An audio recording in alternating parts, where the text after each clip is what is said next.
Giniling na baboy. Ayan, lulutuin natin yung giniling na baboy ngayon. Yan guys, ang lahok ko. Topi. Topo lang yan guys. O, diba?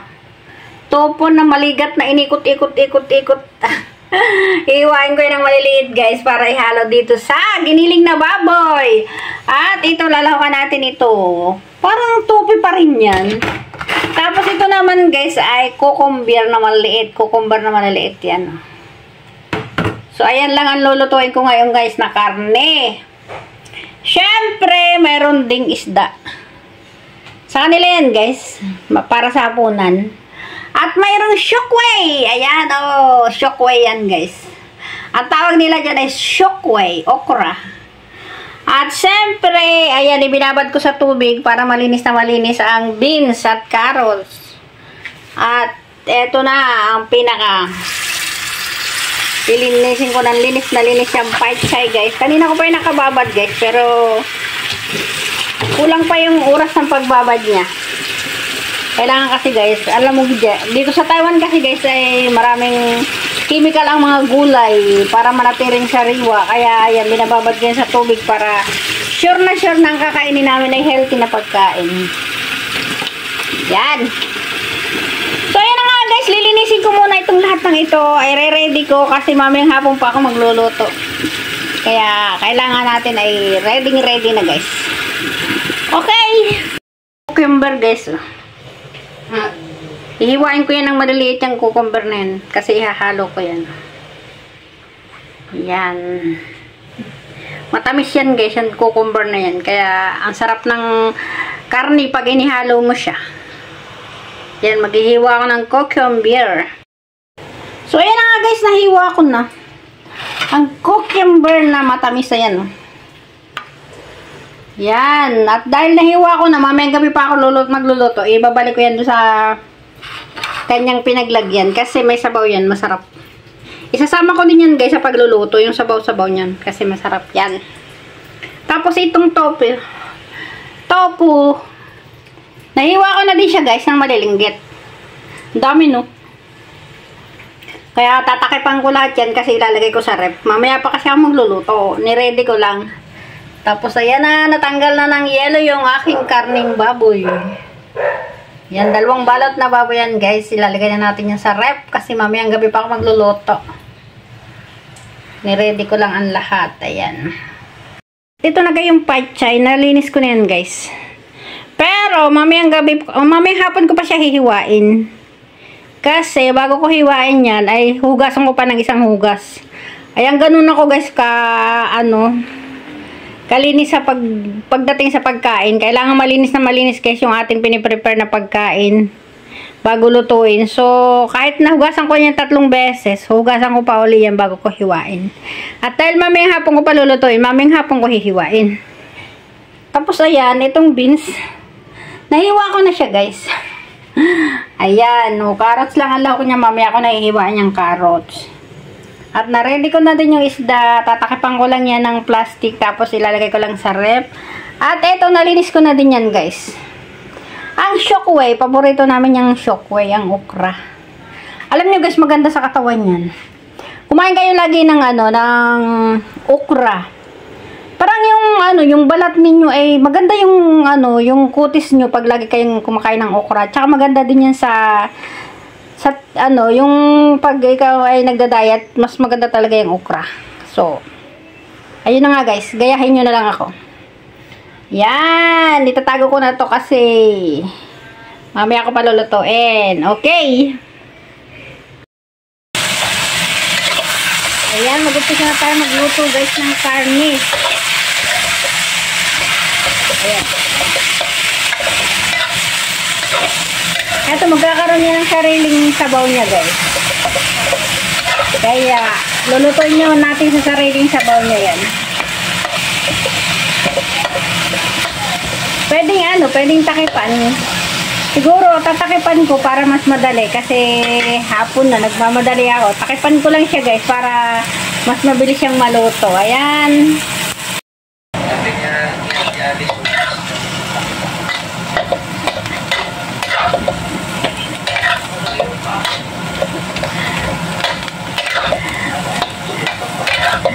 Ayan guys. Habang ako ay nanonood ng live ni Jacelies at birthday niya ngayon. Ayun na, magkikis na si Bro OJB kay Jacelies. Pinapa-open na yung camera. Ako na excited doon sa kanilang ano. Ayan guys, so ayan, ang daling maluto, diba? Tinakapan ko yan, nagkaroon ng sabaw agad-agad. Ang bilis na. Lagyan natin guys ng ano, paminta. Para sarap.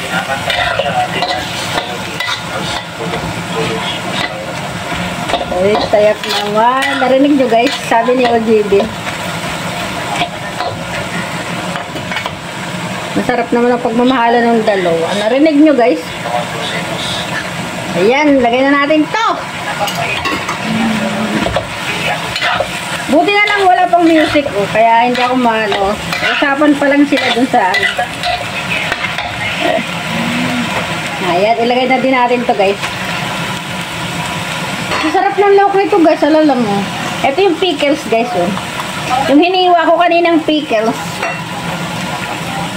na ano, cucumber na maliliit. Tapos lagyan na natin ng oyster sauce. Ayan. O diba? Sarap yan. Sarap talaga yan guys. O diba? So ngayon guys, takpan natin uli para sure na lutong-luto na yung karne. Ayan. Alam nyo guys, yung lasa niyan, tansyado ko na. Alam ko nang masarap na masarap yung lasa ng niluluto ko. Kaya naman, ayan.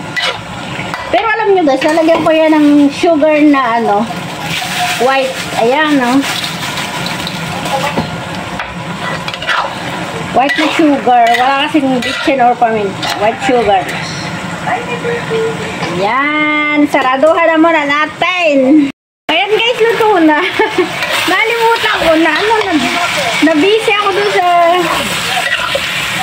nagla-live kay Jacelies. Nakalimutan ko. Nagluto pala ako. Hindi ko nabibidyohan. Ay, luto na. Ayan guys, luto na siya. Hunin ko na siya. Para iba naman ang maluto ko. O, diba? Ang sarap niya guys, promise. Hindi ko na sinalagyan ng sabaw-sabaw. Okay na yan. Masarap na ang aking karne. Ayan. Subukan nyo guys. Sa ano ko lang ay pickles. Tapos yung tofu. Tofu na maligat. Tofu. Tapos ano, ayan, meron din, basta i-try nyo guys, ang sarap talaga. Ayan, ito naman guys ang susunod kong lutuin. Ano ko lang yan guys ay ano, carrot. Ito yung beans. Tapos paminta lang atasin ang lawak nyan guys, wala nang iba. Lagyan na natin ng asin. Ayaw ko talaga ng maalat guys. Kaya kunting asin lang talaga guys. Nagbago talaga yung panlasa ko. Ayaw ko talaga ng maalat. Yan. Kunting paminta lang din para hindi tayo magkaroon ng gastric. Okay. Tatakipan ko na yan guys para maluto at pag katapos ay lutong-luto. So ayan guys, ang lulutuin naman natin ngayon ay pechay. Ayan. Luto na yung ilalim niya kasi ang inuna ko yung ano, yung puno. So itong dahon pinanghuli ko. Ngayon para makumpleto luto sila pareho sabay, tatakipan ko siya. Ayan, takipan muna natin guys. Ayan guys, maluluto na. Siya nga pala guys. Kasi steam ko lang naman itong okra. Kaya ang ginawa ko guys, nilagay ko sa isang tabi. Steam lang talaga yung okra na yan guys. So ayan o, daling-daling na luto. Kukunin ko muna siya, tapos saka ko haluin yung gulay. O diba, ang bilis ko magluto. So na guys, kanina lang guys. Daming-dami, punong-puno yung kawali. Tapos yung maluto, unti-unti natira, o ganyan lang yan guys. Asin lang lahok niyan, guys. Oh, 'di ba? Yung sabaw niyan, hindi ko isasama yan sa pagkuha kasi tatapon ko yung pinakang sabaw niyan. Niluto ko lang talaga yung gulay. Kasi, guys, baka kasi yung mga dahon-dahon na yung mayroong mga spray, hindi ko, baka may natitira pang chemical pag-spray. So, itapon ko lang yung sabaw niyan. Gulay lang ay titira ko, 'di ba? Ayoko guys habang nagluluto ako. Ayan yung pinakang last na lulutuin ko kasi ako takot sa mantikang matalsik-talsik. Ayan, yan ang huling luto ko guys ngayon. Ang isda. Ayan. Takipan ko para hindi ako matalsikan. Masunog oh. Binaliktad ko guys. Muntik nang masunog dahil natatakot ako magbaliktad. Ayun. Tatakpan ko ulit guys kasi kababaliktad ko lang. Ayan na guys, luto na. Isinagsantabi ko muna para tumulo yung mantika. Kawawa na yung mga amo ko pagpakainin ko ng mantika kaya isinasantabi ko muna. At ito na yung paglalagyan ko, paper towel. Para sure na bawas na yung mantikang pinagprituhan ko. Ayan, thank you for watching. Tapos na ako magluto.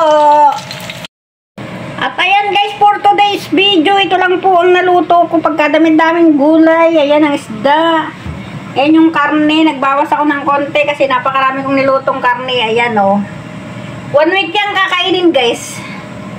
Ganyan kami magluto. Hindi ano, init-init lang guys. Tapos ayan yung brown rice.